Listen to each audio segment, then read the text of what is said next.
pemirsa, masih bersama saya Syifa Aulia dalam Berita Kaltim hari ini. Kembali kami sampaikan 3 berita utama Kaltim hari ini. Seorang asisten rumah tangga ditarakan mencuri uang majikannya hingga seratusan juta rupiah.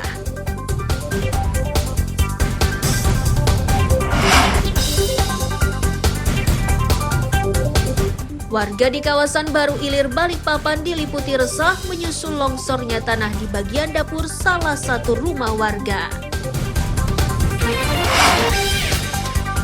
Ibu rumah tangga di Teluk Lingga, Sangatta, Kutai Timur punya cara unik untuk membersihkan lingkungan dan meningkatkan pendapatan rumah tangga.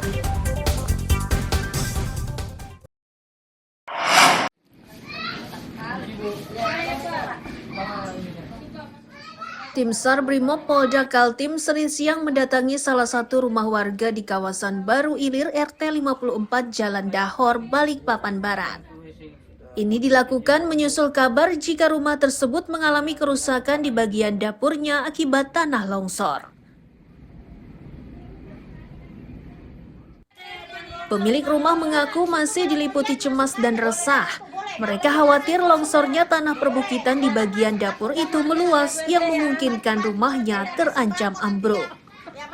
Pemilik rumah berharap pihak pemerintah ikut membantunya untuk meringankan bebannya.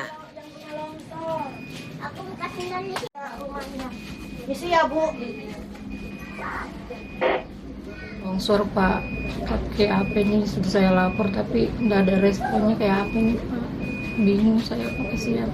Longsornya di belakang rumah ya? Iya, tolong aja, kasihan Pak. Sudah berapa hari longsornya? Baru kemarin pas hujan deras, tapi yang lalu-lalu itu longsor juga banyak di belakang. Barusan ini dapur hancur semua itu di belakang. Tapi keluarga selamat semua? Iya. Anggota Brimob dan BPBD yang memantau kondisi rumah warga tersebut juga menyatakan perlu langkah cepat untuk mengatasi persoalan tersebut. Salah satu langkahnya yakni dengan menimbun bagian tanah yang longsor.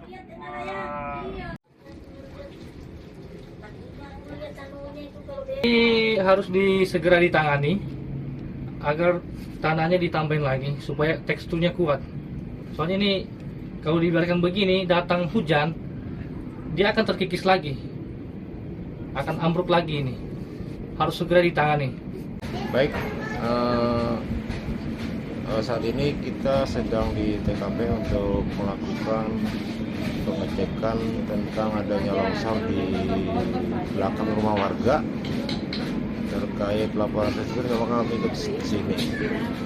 Kemudian untuk sementara kami menindaklanjuti laporan tersebut untuk dilanjutkan ke pihak terkait atau ke pimpinan kami yang mungkin lebih berkompeten untuk hal-hal lainnya. Demikian melaporkan. Seterusnya saya juga kurang paham Bu kelanjutannya, mudah-mudahan cepat. Sebelum penimbunan titik ambrol itu dilakukan, petugas mengimbau warga lebih berhati-hati dan waspada guna mengantisipasi longsor yang semakin meluas. Amir Hamzah dan Ruslan melaporkan dari Balikpapan.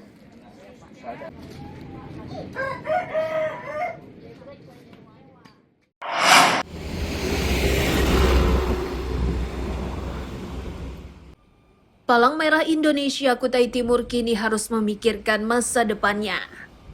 Ini imbas dari surat dari PT Kaltim Primakol yang meminta agar Palang Merah Indonesia atau PMI Kabupaten Kutai Timur tidak lagi beraktivitas di Kafling 6 Road 9, Desa Singa Gembara, Kecamatan Sangatta Utara. Surat tersebut muncul karena lahan seluas 3.600 meter persegi yang saat ini ditempati PMI diklaim milik perusahaan pertambangan tersebut.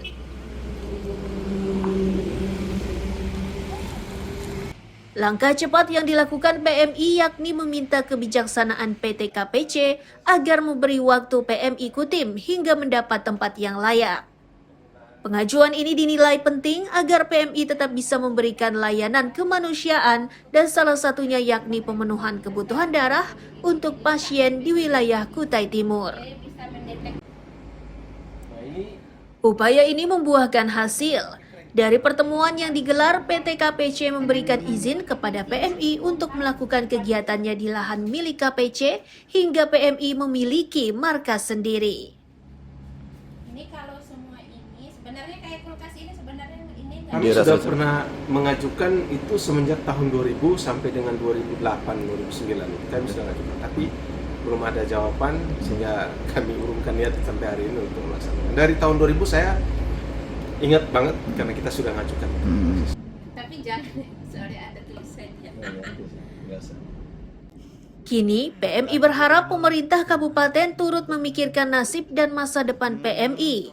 Ini dinilai penting agar PMI tetap bisa beraktivitas dan menolong pasien yang membutuhkan darah. Amir Hamzah dan tim liputan melaporkan dari Kutai Timur.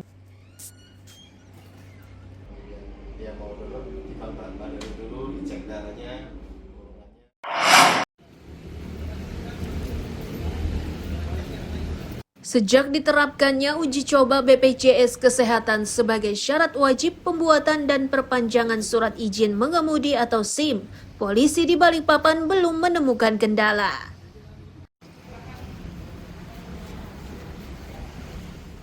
Hal itu ditegaskan oleh Kasat Lantas Polresta Balikpapan Kompol Ropiani.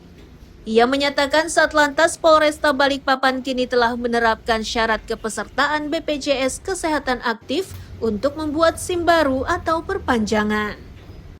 Agar permohonan ini berjalan lancar, maka pemohon diwajibkan tidak memiliki tunggakan pada BPJS-nya.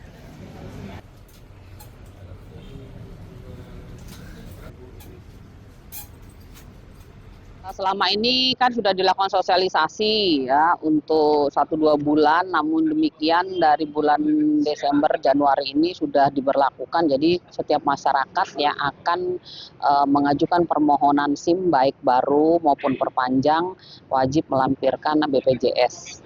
Jadi kalau misalnya BPJS-nya mungkin masih ada terkendala dan lain sebagainya, mereka harus menyelesaikan dulu di kantor BPJS ya, walaupun mungkin nanti menggunakan surat sementara dan lain sebagainya. Yang penting ada keterangan dari BPJS, kita bisa proses untuk SIM-nya. Oke, walaupun mereka belum melakukan pembayaran lunas, yang penting ada surat keterangan ya Bu ya. Tapi kalau dari BPJS biasanya itu pasti harus ada pembayaran lunas gitu. Salah satu warga yang memperpanjang SIM menyatakan pemberlakuan BPJS Kesehatan sebagai syarat pembuatan SIM cukup menguntungkan. Ia tidak lagi khawatir jika terjadi keadaan yang tidak diinginkan saat berkendara.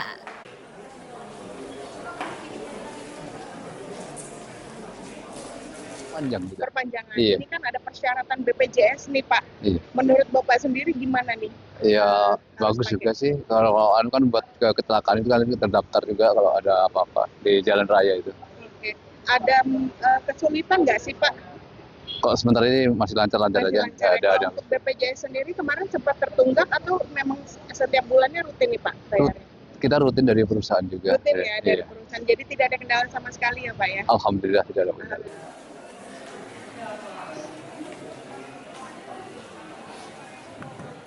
Syarat BPJS Kesehatan untuk membuat SIM baru dan perpanjangan ini sesuai dengan instruksi Presiden nomor 1 tahun 2022. Tujuannya yakni untuk menjamin kesehatan pengendara saat di jalan. Amir Hamzah dan Riani Mantini melaporkan dari Balikpapan.